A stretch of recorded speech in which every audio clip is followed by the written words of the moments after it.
again. I'm Tricia Mc Cannon. I'm the director of the Phoenix Fire Mystery School here in Atlanta for the last 12 years with people all over the world, and also the director of a new project called the Gnosis Learning Institute.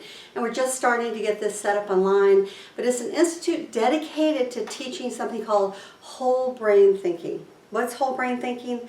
Well, really it's genius thinking. It's where we use both the left and the right sides of our brain to have a more balanced life, to be able to rise to 100% of our lives with 100% of our brains. And of course, while scientists tell us that we only use 7 to 10% of our brains, on a good day maybe we're using 12. Whole brain thinking moves us to where we have more access to more of who we are. So let's explain this in very simple terms. We have a left and a right hemisphere. Most of us know that. Most of us think that the right-hand side is associated with the masculine, and it is, but it's actually connected to the left side of the brain, interestingly enough. So there's a cross. So left brain thinking is masculine thinking. Right brain thinking, which controls the left side of the body, is feminine thinking. Each of these two kinds of thinking have their strengths and they have their weaknesses. And so in truth, they need each other. The masculine brain is very organized. It's great for planning, it's great for structures, it's good for hierarchy. The structure of hierarchy is great for businesses many times. And a lot of our businesses and our government and our military is all created around masculine thinking. Because masculine thinking is a good problem-solving, third-dimensional thinking, but it works within very specific parameters. And this is why governments and businesses have hierarchies, a structure, because it's the masculine that's really ruling that whole paradigm.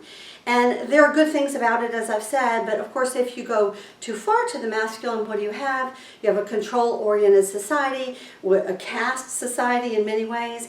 Everyone has a place, everyone's trying to climb to the top, you have relentless competition, you have struggle, you have dominance programs, you have the belief in the divine right of one person or one group or one race or one nation to rule the world. As we can see, we have some of this in our paradigms today, and it's not really serving us because in truth, we're all on this planet together, and we need to think about ourselves as a global civilization, as a group of people that are in fact connected through our use of wind and water and land and food and animals and resources.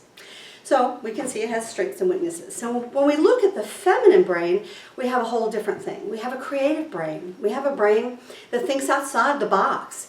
We have a brain that's dealing with empathy for other people, for other animals, for plants, for nature, for forest, for the planet herself, which is obviously some kind of a living entity because you cannot get life from death. So if the planet was not alive, we wouldn't even be able to grow food, would we? So we have a living sentient being, which of course is called the Gaia hypothesis.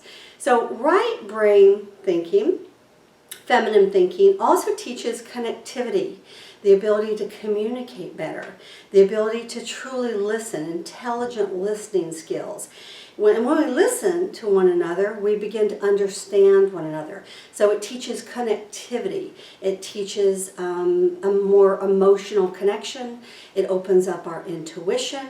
And it really expands our creative problem-solving abilities.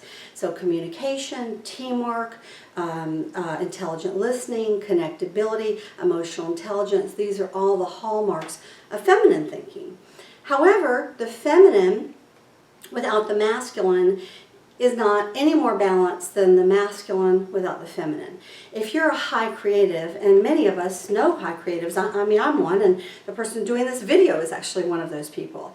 If you're a high creative but you don't have the grounded skills to be able to set your goals and very systematically put them in the physical world, then you're a genius but nobody knows it because basically you haven't figured out how to manifest it. In the opposite, if you're masculine dominant, you're basically like a warrior who's out there, you know, with your sword or your bat or your whatever your instrument of creation or destruction is basically, but you haven't received input from the real creative part of yourself. You're just simply going through the motions. You're staying within the system and you're trying to problem solve within known parameters.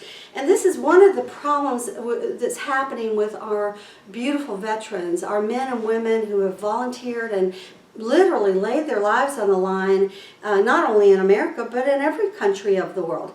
Many of them come back from war and they don't know how to cope. In fact, statistics tell us that something like 2,500 veterans kill themselves every single month. And this is a national tragedy. Why is this happening? Well, there are a number of reasons, but the simplest version is that the military, in order to function as a hierarchy, teaches masculine thinking. And they really encourage warriors to close down some of their empathetic intuition, because otherwise it would be really too hard to go out there into battle and to do what has to be done to protect a nation. And then they go into battle, and of course they're dealing with rules and regulations, but they're also dealing with bombs and grenades and explosions and gunshot and falls and concussions. So what happens is that the feminine side of the brain gets shut off. And when they come home, many times maimed or wounded or having to recover from injuries, they wind up trying in their masculine brain to work within what was their known parameter. This is their wife, this is their child, this is their family, this is where they went to school. But they're actually not able to rise to the occasion very easily to come up with a whole nother way of living because it's the masculine brain that's turned on and it's only able to work within known parameters. So of course what needs to happen is we need to turn on the feminine brain so they can think outside the box, so they can have a whole different set of creative solutions to be able to live a balanced life, a happy life, an emotionally connected life. And of course what happens for many of these good men and women is when they come home and they're having nightmares, they can't figure out how to make a living or support their families, they're in physical or emotional trauma, and this masculine brain becomes so angry and so frustrated at not being able to break through those parameters that then they take that anger out on their spouses. And that's really the last thing they want to do, because these are good people who join the military to protect. So the last thing they want to do is hurt their families. But if you only have one side of you functioning and you can't figure out how to get out of the cage, warriors tend to beat on the walls of that cage. And if they don't take that anger out externally, then they turn it inward. And this is what causes many to kill themselves, because they can't find a solution.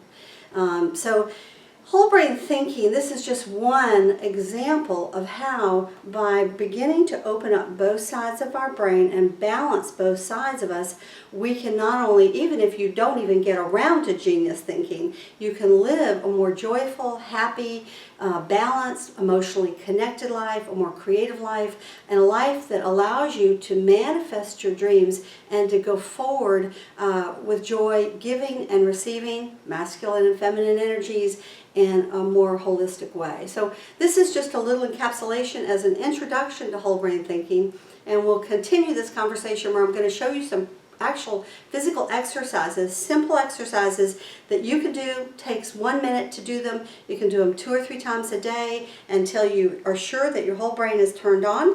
I have a whole series of these that I'm developing in a new book about whole brain thinking and on my website. If you're interested in knowing more about me and what I do, by all means check out my website, triciamccannon.com or triciamccannonspeaks.com, and hope to see you on the other side for the next videos where I explain some of the simple and easy ways that you too can balance your brain. Thanks for joining us.